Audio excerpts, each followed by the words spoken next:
کسی بھی خواب یا آرزو کے ٹوٹ جانے سے زندگی سے مایوس نہیں ہو جانا چاہیے، کیونکہ گھڑی کے خراب ہو جانے سے وقت نہیں تھم جایا کرتا۔ کچھ رشتے اور کچھ تعلق ایسے پرندوں جیسے ہوتے ہیں جو کھلے دروازے دیکھ کے بھی نہیں اڑتے۔ زندگی میں دو چیزوں کی کمی انسان کو اذیت میں ڈالتی ہے، ایک رات کی نیند، اگر نیند نہیں تو چہرہ بگڑ جاتا ہے، اور دوسرا من پسند شخص میسر نہ ہو تو زندگی ہی بگڑ جاتی ہے۔ کچھ خواہشیں پوری نہیں ہوتی کیونکہ ان کے لیے یہ وقت مناسب نہیں ہے۔ کچھ کہانیاں ختم ہو گئیں اس لیے کہ آپ کی کہانی ابھی شروع ہی نہیں ہوئی۔ کچھ مواقع ضائع ہو گئے کیونکہ آپ کو کامیابی سے زیادہ تجربے کی ضرورت ہے۔ جسے حاصل نہ کر سکو اسے بدنام بھی نہ کیا کرو۔ ہر شخص کسی ایسے سے ضرور متاثر رہتا ہے جس کا کہیں کوئی وجود ہی نہیں ہوتا۔ درد آپ کو مضبوط بناتا ہے، خوف آپ کو بہادر بناتا ہے، اور دل کا ٹوٹنا آپ کو عقل مند بناتا ہے۔ کتنی افسوسناک بات ہے کہ انسان کے حسین ترین جذبات بھی پیسے سے وابستہ ہیں۔ تھوڑے دن رہنے والی مصیبت اچھی ہے کیونکہ اس سے دوست اور دشمن کی شناخت ہوتی ہے۔ جب ہر چیز کو چھوڑ ہی جانا ہے تو پھر حاصل کیا، محرومی کیا، جیت کیا، ہار کیا۔ گمان اچھا رکھیں، کچھ دروازے نہیں کھلے کیونکہ یہ آپ کے لیے نہیں تھے۔ کچھ لوگ چلے گئے ہیں کیونکہ وہ صفحہ تھے، پوری کتاب نہیں۔ کچھ درد طویل ہوتے ہیں کیونکہ اس کے بعد آنے والی خوشی اس سے زیادہ لمبی ہوتی ہے۔ بس خوبصورت گمان رکھیں ہمیشہ۔ اگر آپ حق کی خاطر کھڑے ہیں تو درخت کی طرح کھڑے ہونے کو تیار رہیں۔ اگر گر جائیں تو بیج کی طرح گریں جو پھر سے پھوٹ کر کھڑا ہو جاتا ہے۔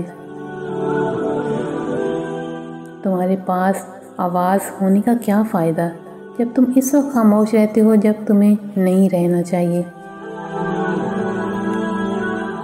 کوئی مکمل اچھا نہ ہو لیکن ہر کسی میں کوئی نہ کوئی خوبی ضرور ہوتی ہے۔ کبھی کسی کے لیے کوئی مخصوص تصور یا خاکہ نہ رکھو کیونکہ لوگوں کا برتاؤ مختلف لوگوں کے ساتھ مختلف طریقے سے ہوا کرتا ہے۔ بہت اچھا ہو اگر آپ اپنی خامیاں خود تلاش کر سکیں۔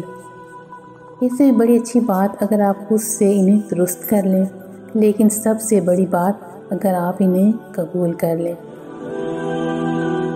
ہم انسانوں کو جو بات بڑا بناتی وہ یہ کہ ہم یہ دیکھیں اور سمجھیں کہ ہم کتنے چھوٹے ہیں۔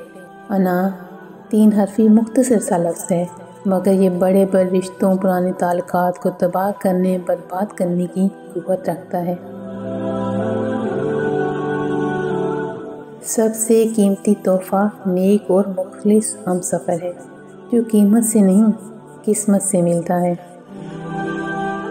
سوچا جائے تو ہمیں زندگی کا سب سے بڑا پچھتاوا ان غلط کاموں کا نہیں ہوتا جو ہم نے کیے، بلکہ ان ہزاروں صحیح کاموں کا ہوتا ہے جو ہم نے غلط لوگوں کے لیے کیے۔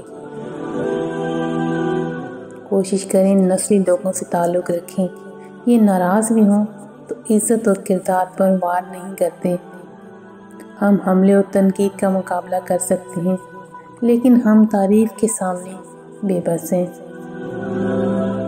زندگی کی سب سے بڑی پریشان کن بات یہ ہے کہ ایماندار انسان ہمیشہ لفظوں کی کشمکش میں ہار جاتا ہے کیونکہ وہ سچ کا پابند ہے، جبکہ جھوٹ بولنے والا کچھ بھی کہہ سکتا ہے۔ زندگی کبھی روشنیوں کا تحفہ دے تو انہیں مت بھولنا جنہوں نے کبھی آپ کے اندھیرے بانٹے تھے۔ ادب احترام ایک ایسی کیفیت کا نام ہے جس کے لیے الفاظ کوئی معنی نہیں رکھتے، یہ دل سے دل تک کا سفر بغیر کسی سہارے کے طے کر لیتی ہے۔ ہم نے تبصروں اور بحث میں پڑھ کر ہمیشہ ہی زندگی کا وہ حصہ برباد کیا جس میں ہم مسکرا بھی سکتے تھے۔ بڑے خوش نصیب ہوتے ہیں اپنی زندگی میں مست رہنے والے لوگ دوسروں کی زندگی اچیرن نہیں کرتے، سازشیں نہیں کرتے، لیکن کم ہوتے ہیں ایسے لوگ۔ خدا را دوسروں کے بارے میں برے گمان سے بچیے، یہ محبتوں کو جلا کر ختم کر دینے والی شے ہے، یہ آپ کے سکون کو تباہ کرنے والی چیز ہے، یہ آپ کی مسکراہٹ چھین لیتی ہے۔ بدگمانی نہ کیجیے۔ تصویر کا اچھا رخ دیکھنے والے بنیے۔ شیطان آپ کو وہ بتاتا ہے جو سامنے والے کے وہم و گمان میں بھی نہ ہو۔ میں ایسے رشتوں کو نہیں مانتا جو دکھ درد میں سہارا دینے کے لیے تو غائب ہوں، لیکن تانے دینے کے لیے سب سے آگے نظر آئے۔ کیا ہی اچھا قول ہے کسی کا، تعلق رہے نہ رہے اور احترام رہنا چاہیے، انسان کا بھی اور اس کے راز کا بھی۔ آپ جتنی کم بات کرتے ہیں، آپ کے لفظوں کو اتنی ہی زیادہ اہمیت دی جاتی ہے۔ ہر کسی کی ہر باز حرکت کو دل پر نہ لیا کریں، وہ آپ کے متعلق اتنا زیادہ نہیں سوچتے جس قدر آپ سوچتے ہیں۔ اگر لوگوں کی نظروں میں عزت کمانا چاہتے ہیں تو اپنے وعدوں سے زیادہ ان کی امیدوں پر پورا اتریں۔ دنیا میں اکثر لوگوں کی وفا صرف وہیں تک ہوتی ہے جہاں تک ان کا مطلب ہوتا ہے۔